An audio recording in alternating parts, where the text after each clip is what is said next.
जेठानी का बंटवारा। कहने को तो कांता बहन की 3 बहुएं थी, लेकिन जो बहू सबसे ज्यादा काम करती थी वो थी बड़ी बहू राधा। बाकी 2 बहुएं सिर्फ काम चोरी करती। राधा पर घर का सारा काम पड़ जाता है। गाय की तरह वो भी सबका करती रहती है, ये नहीं कि 2 पल आराम कर ले। क्या बात है माँ जी, आज तो लग रहा है दिन का खाना नसीब ही नहीं है। अरे कम से कम 2 रोटी मिल जाती तो मेरा पेट भर जाता। तभी सबसे छोटी बहू रीना भी आ जाती है। अरे खाना कहाँ है? आज के रसोई में हड़ताल है। कहाँ है खाना? भूख के मारे मेरे पेट पे चूहे कूद रहे हैं। तभी राधा बहू आ जाती है, हाथ में ढेर सारे कपड़े लेकर। अरे कहाँ गई थी बहू? यहाँ तो तेरे जाने के बाद भूख मरी फैल गई है। कहाँ गई थी? माँ जी छत पर गई थी। वो क्या है ना, सबके कपड़े धोकर डाले थे, वो सूख गए थे तो तह लगाकर सबके कमरों में रखने गई थी। हाँ हाँ ठीक है, लेकिन अब दिन का खाना तो दे दे। बना नहीं क्या? राधा सास की बात सुनकर घबरा सी जाती है। अब माँ जी माफ़ करिए, वो क्या है ना, वक्त का पता ही नहीं चला। मैं अभी गर्मा गर्म रोटी बना देती हूँ, आप बैठिए। वो फटाफट दोनों देवरानियों के साथ सास की थाली लगाती है, सबको गर्मा गर्म खाना खिलाती है और फिर कमरे में जाकर लेटी ही होती है कि बाहर से ज़ोर ज़ोर से लड़ने की आवाज़ आती है। अरे क्या हो गया? ये लोग तो अभी खाना खा रहे होंगे, फिर ये लड़ाई क्यों? आए रे फूटी किस्मत की एक से बढ़कर एक काम चोर लड़कियों को घर की बहू बना ली। भला हो राधा का, नहीं तो मुझे तो इस बुढ़ापे में 2 रोटी के भी लाले पड़ जाए। चुप करिए आप समझी, ये आप ही की गलती है। क्या जरूरत थी 3 बेटों को पैदा करने की? और किया भी तो शादी के बाद सबको अलग अलग कर देती। हाँ हाँ तो जाओ ना, अलग किससे रोका है? मैंने तो नहीं रोका। देख लो अबे क्या अभी यहाँ से। अरे काहे निकले और क्यों निकले और कहाँ निकले ये भी तो बता दो। अरे बंटवारा करना है तो यहीं करो, अभी क्या अभी। हैं? कैसे कर दे बंटवारा? तभी राधा बाहर आती है। क्या हो गया, आप लोग लड़ क्यों रहे हैं? अरे कुछ नहीं राधा, तू जा कमरे में जा, सो जा। रात के खाने की तैयारी भी करनी है और बहुत काम है। जा तू अभी जाकर सो जा। अरे लेकिन बात क्या है? बात यह है कि मैं इस चुड़ैल के साथ नहीं रह सकती। क्या कहा? चुड़ैल? रुको बताती हूँ। दोनों देवरानियाँ फिर से लड़ने लगती है। राधा सास की ओर देखती है। अरे राधा क्या करे, इन लोगों को कैसे समझाऊं कि अभी अलग नहीं हो सकते। बात तो सही कह रही है माँ जी। कैसे इन दोनों छोटी उम्र की बेसमझ काम न करने वाली लड़कियों को अलग कर दे। ये अलग हो गई तो असर देवरों की सेहत पर पड़ेगा, क्योंकि ना तो ये खाना बनाना जानती है और ना चाहती हैं। सास को राधा की बात सही लगती है, लेकिन करे तो क्या करे। तो तू ही बता दे कैसे करे। माँ जी देखिए, एक काम करते हैं, एक के साथ मैं रह लेती हूँ, एक के साथ आप। हम दोनों मिलकर इन लोगों को आज के हिसाब से रहना, खाना बनाना, घर देखना, बच्चे संभालना जैसी चीज़ें सिखा देते हैं। फिर क्या होगा, आराम से ये दोनों सीख जाएंगी, अपनी अपनी ज़िंदगी में सेटल हो जाएंगी, तो हम दोनों फिर साथ रह लेंगे। अरे नहीं नहीं बहू, मैं तेरे बिना नहीं रह सकती। इन दोनों में से किसी एक के भरोसे भी रह गई तो अकेले भूखा ही सोना होगा। तो आप ही बताइए माँ जी, फिर क्या हो सकता है? सास बहुत सोच समझ कर कहती है। एक आइडिया है, वही करते हैं। तो कल देख मैं क्या करती हूँ। अगले दिन सास को सभी को एक साथ बड़े हॉल पर बुलाती है। देखो मीरा और रीना, तुम दोनों को अलग होने के लिए पहले एक टेस्ट देना होगा। सभी बहुएं हैरान कि अब अलग घर बसाने के लिए भी टेस्ट, ये क्या बात होती है? माँ जी समझ में नहीं आया। अरे तू रहने दे, तू ना समझ। वो क्या है ना, ये दोनों अलग होना चाहती है, तो क्या ये दोनों मेरे बेटों और पोते पोतियों को ठीक से रख पाएगी या नहीं, इसका टेस्ट होगा। यहाँ तो तू संभाल लेती है तो इन लोगों का गुजारा हो जाता है। मीरा और रीना परेशान हो जाती हैं। सास तो फरमान सुनाकर निकल जाती हैं। क्या हो गया, तुम लोग परेशान क्यों हो रही हो? अरे भाभी सर में दर्द कर दिया ये सासू माँ ने। काहे का टेस्ट? अरे शादी की है तो क्या, हम लोगों का ही काम है घर देखने का। इनके बेटे क्या लड्डू बनाएंगे? और नहीं तो क्या, वो ज़माना गया जहाँ सिर्फ घर की औरतें काम करती थी। अब तो पुरुष भी बराबर का साथ देते हैं। हाँ हाँ, लेकिन तुम दोनों के पति काम पर काफ़ी दूर जाते हैं ना, और फिर किसी को तो घर का काम करना ही होगा। भाभी फिलहाल तो आप चाय ले आइए अच्छी सी। राधा सीधी सी लड़की चाय लेने चली जाती है। इन लोगों का सर दर्द हो रहा है, थोड़ी सी तुलसी और ये लौंग भी डाल देती हूँ। अच्छी सी चाय बनाकर राधा दोनों को देती है।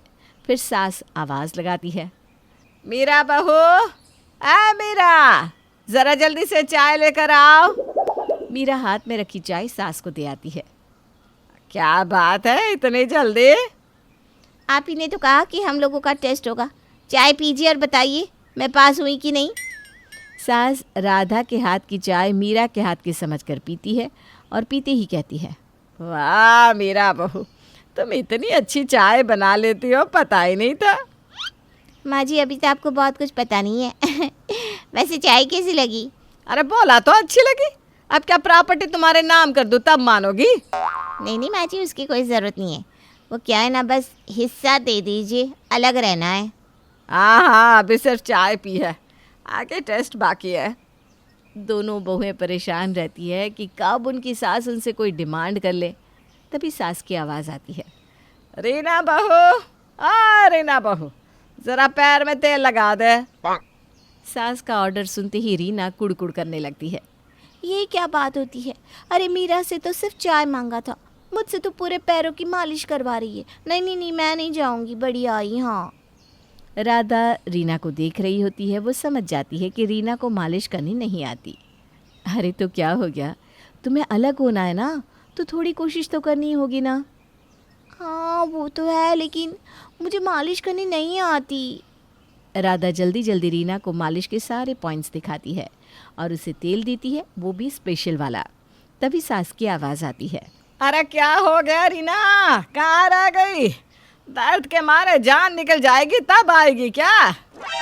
रीना को सास की आवाज़ से गुस्सा तो आता है, लेकिन वो करे तो क्या। माँ जी को कहना कि तुम उनके लिए स्पेशल तेल बना रही थी, इसीलिए वक्त लग गया। राधा का दिया तेल लेकर रीना सास के पास जाती है। माँ जी वो तेल बनाने में वक्त लग गया। तेल बनाने में? क्यों बहू, हम लोगों के पास तेल तो है। माँ जी वो दर्द को जड़ से निकालने के लिए इसमें स्पेशल चीज़ें मिलाते हैं और गर्म करके ठंडा करते हैं, बस इसी में वक्त लग गया। अरे वाह वाह बहू, कभी लगा ही नहीं था कि तू इतना भी जानती होगी। वो क्या है ना माँ जी, बुरा न मानिएगा, आपको राधा भाभी से फुर्सत ही नहीं मिलती। सास को रीना की बात में दम लगता है। हाँ बहू, बोल तो तू सही रही है।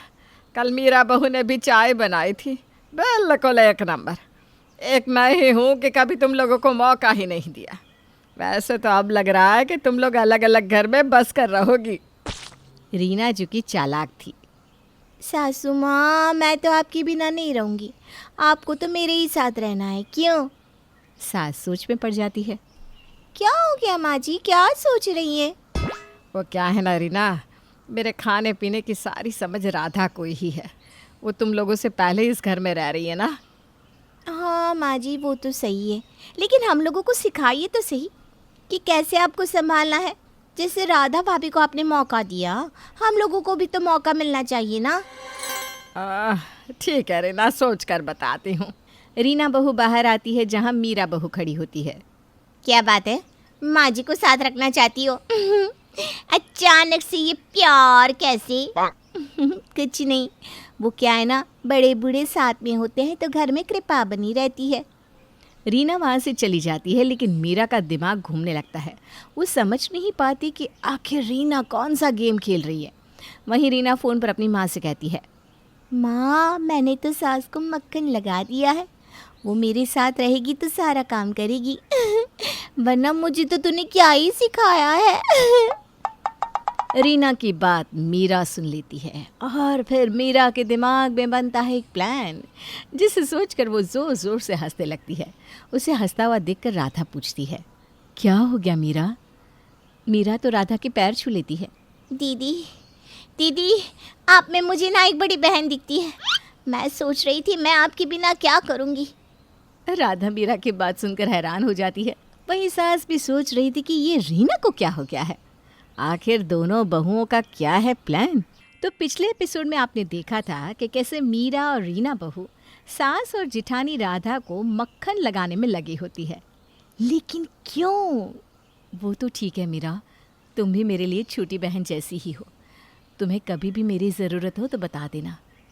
मीरा को तो मानो मुंह मांगी बात मिल गई हो। कैसी बात कर रही हैं दीदी?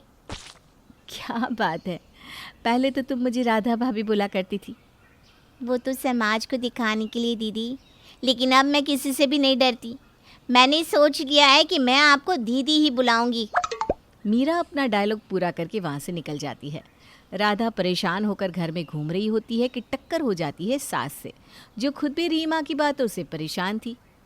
सॉरी माँ जी, मैंने देखा ही नहीं। कुछ चाहिए तो नहीं? परेशान क्यों लग रही हैं आप? सास राधा का चेहरा देखती है। मैं तो हूँ परेशान, इसलिए दिख रही हूँ। लेकिन राधा बहू, तुझे क्या हो गया? कुछ नहीं माँ जी, बस मीरा की एक बात पर परेशान हूँ। न जाने क्यों अचानक से वो मेरे लिए बहुत सॉफ्ट हो गई है। वही तो, रीना बहू न जाने क्यों ऐसी ऐसी बातें कर रही है जिसमें साजिश की बू आ रही है मुझे तो। माँ जी, वही मैं भी कहना चाहती हूँ। क्या बात हो सकती है? तभी मीरा और रीना के फिर से लड़ने की आवाज़ आती है। दोनों सास बहू दोनों की लड़ाई देखने पहुँच जाती है। हाँ हाँ, तो क्या, सासू माँ मेरी माँ जैसी है, क्यों नहीं रहेंगी वो मेरे साथ? तेरे साथ तो मैं उनकी जूती भी ना रहने दूँ। हाँ तो रख ले उस बुढ़िया को। अरे मेरे लिए तो मेरी माँ ही काफ़ी है। और अचानक जिसे बुढ़िया बुढ़िया बोलती थी, आज मामा कर रही है। उधर सास, जो राधा के साथ दोनों का झगड़ा देख रही होती है। बुढ़िया बहू, मैं बुढ़िया कहाँ से लगती हूँ? अरे नहीं नहीं माँ जी, आप कहाँ बुढ़िया हैं, बिल्कुल भी नहीं। तभी मीरा की आवाज़ आती है। मैं तो दीदी के साथ रहूँगी। दीदी में मुझे माँ दिखती है। जैसा नाम वैसा आचरण, राधा जैसा। रीना मीरा की बात पर ज़ोर ज़ोर से हंसने लगती है। जिसे कल तक पागल घुसट बोल रही थी, आज वो दीदी लग रही है। राधा को रीना की बात पर गुस्सा आता है।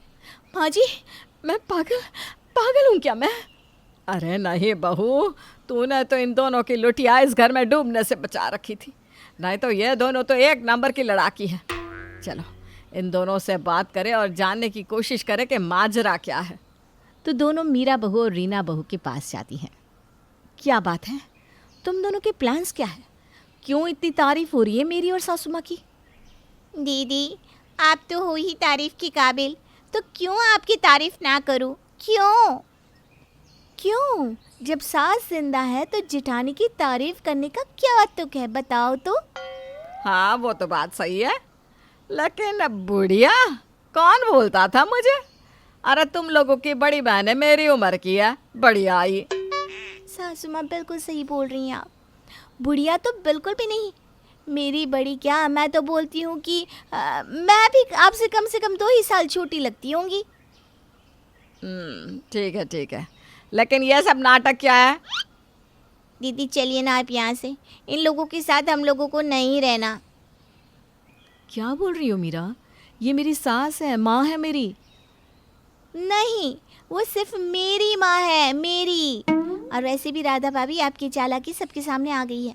आप सासू माँ को सिर्फ इसलिए मक्खन लगा रही है ना क्योंकि उनके पास बहुत सारे गहने हैं और हम दोनों को अलग करके सासू माँ के सारे गहने आप ले लेंगी, लेकिन मैं ये होने नहीं दूंगी। हाय रे रीना बहू, खुद ब खुद सास को मक्खन मारने के राज खोल देती है।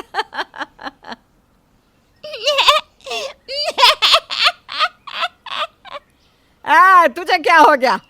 तू क्यों पैसेंजर ट्रेन की तरह हंस रही है? इस रीना को ये नहीं पता कि आपने पहले ही सारा जेवर राधा भाभी को दे दिया है। रीना को तो ये बात ऐसी लगती है कि मानो ये क्या हो गया। क्या कह रही हो?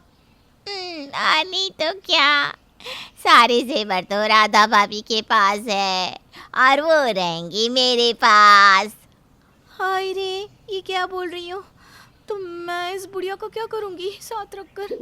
राधा भाभी कम से कम घर का काम करती है, ऊपर से सारे गहने भी उन्हीं के पास है। मैं रखूँगी राधा भाभी को अपने साथ। राधा और सास दोनों बहुओं की बात सुनकर हैरान रह जाती है। देखा, ये प्लान है इन लोगों का। इतनी चालाकी लेकर कहाँ से आती हो तुम दोनों? और मैं किसी को एक जेवर नहीं दूंगी। तुम दोनों की शादी के लिए हम लोगों ने जो कर्जा लिया था वही उतारते उतारते जिंदगी निकल गई, और अब तुम दोनों चाहती हो कि मैं सारे जेवर भी दे दूं? तुम लोगों के पास नौकरानी बनकर रहूं? क्यों? कोई ज़रूरत नहीं है राधा बहू, चलो हम यहाँ से चलते हैं। कैसी कैसी लड़कियाँ आजकल बहुएं बनकर आ जाती है, भगवान ही बचाए ऐसी लड़कियों से। सास राधा को लेकर चली जाती है। अब पीछे रह जाती है दोनों चालाक बहुएं, जो अपनी होशियारी के कारण खुद का ही प्लान बर्बाद कर देती है। उन लोगों के जाने के बाद जब सासू माँ चाहिए थी तुमको तो उनको लेकर अलग क्यों नहीं हो जाती हो? तो क्या कह रही थी तुम? माँ माँ जैसी है मेरी। हाँ, तो मुझे क्या पता था कि सारे गहने राधा दीदी के पास है। अब तो जेठानी जी मेरे साथ ही रहेंगी। क्यों तेरे साथ रहेंगी? सास को लेकर निकल यहाँ से। अरे अब उनके पास ना गहने हैं ना वो घर का कोई काम कर सकती है। उन्हें साथ रखकर मैंने क्या करना है? काम भी पूरा मुझे ही करना होगा।